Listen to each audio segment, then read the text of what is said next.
বিসমিল্লাহির রহমানির রহিম ওয়া মিন শাররি হাসিদিন ইযা হাসাদ। সূরা ফালাকের শেষের আয়াতে আল্লাহ তাআলা বলেন, এবং অনিষ্ট হইতে হিংসুক যখন সে হিংসা করে। এগুলো খারাপ কাজ কিংবা এই যে মানুষের পাগলা বানানো, এগুলো আগে থেকেই ছিল। জাদুকররা এগুলো করে, মানুষের সুখ দেখে একজন সহ্য করতে পারে না, বান মারে। এই ধরনের হিংসুক থেকে বাঁচার জন্য আল্লাহ তাআলা বলেন তুমি নামাজ পড়ো।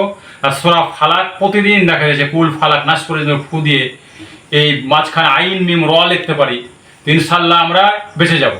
কেননা হিংসা মানুষ শয়তান হিংসার কারণে ধ্বংস হয়ে গেছে। শয়তান ধরেছিল না, ইবলিস শয়তানকে কে ধরেছিল? ওই নিজেকে কন্ট্রোল করতে পারে হিংসা, আমাদের পরে হিংসা করার কারণে সে নিজেও ধ্বংস হয়েছে এবং আমাদেরকে ধ্বংস করার সারা জীবন যতদিন বেঁচে থাকবে সবদিন চেষ্টা করবে।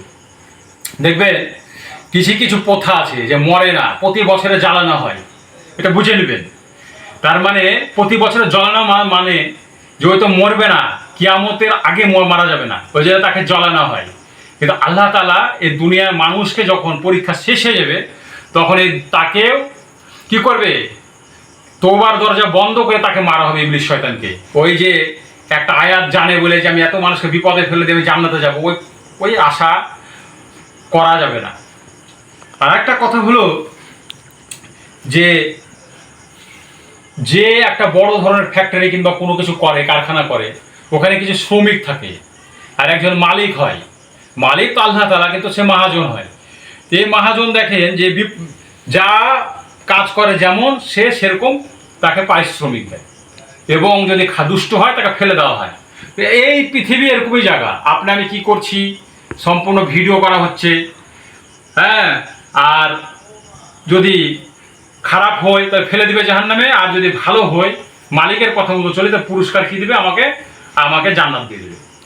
আর একটা কথা যে আল্লাহ তাআলার সাথে আমাদের কোনোদিন তুলনা হবে না।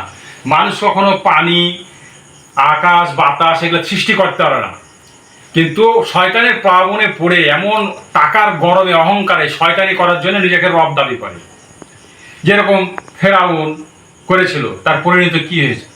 এজন্য আসুন, আর একটা বিষয় হলো যে আমরা এখন বর্তমান যুগে এত খারাপ যে একজন আরেকজনকে স্বার্থ ছাড়া সহযোগিতা করছি না, এটা কিন্তু খুব খারাপ। দেখেন একটা মানুষকে আমি সহযোগিতা যদি না করি, আমার কাছে 100 টাকা আছে, আমি 5 টাকা দিই, এই ঘরে ঘরে যদি এই সহযোগিতাটা নিজেদের ভিতরে করা যায় তাহলে তারা না খেয়ে মারা যাবে না এবং আমরাও দায়ী থাকবো না। কেননা আমাদেরকে যেটুকুনি আল্লাহ সম্পদ দিয়েছে, এই সম্পদের কিন্তু বিচার আল্লাহকে আমাকে দিতে হবে, যে আশপাশে না খেয়ে আছে, কি আছে না আছে, এগুলো কিন্তু দেখতে হবে।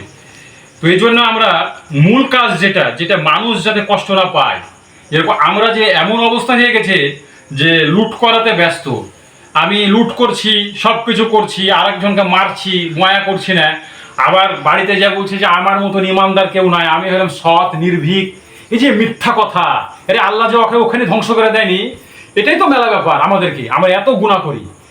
আর সাহাবা আজমাইন রাদিয়াল্লাহু তাআলা আনহু তারা এত ভালো কিছু করার পরেও তারা কি বলেছে যে আমরা গুনাহগার, আর আমরা সারাদিন তারা পাপ করে বেড়াই, সুদ ঘুষের ভিতরে লিপ্ত, মিথ্যার ভিতরে লিপ্ত, তারপরে বলে যে আমার মতন ইমানদার আর কজন আছে। এই যে একটা এই ধরনের কথাবার্তা, এসব খুব খারাপ।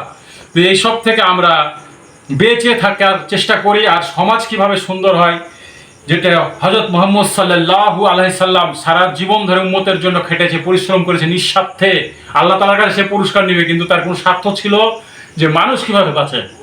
তা আমরা যেন অত স্বার্থ না দেখে আসলে আমরা মানুষের জন্য কল্যাণে ভালোভাবে কাজগুলো করতে পারি, সেজন্য আমরা আল্লাহ তাআলার কাছে দোয়া করি, নিজেও যাতে করতে পারি এবং যতটুকু আছে আমরা করতে পারি, এবং সকলে যেন নেক কাজগুলো করতে পারি, তাহলে সমাজ ইনশাআল্লাহ আস্তে আস্তে সুন্দর হবে ইনশাআল্লাহ।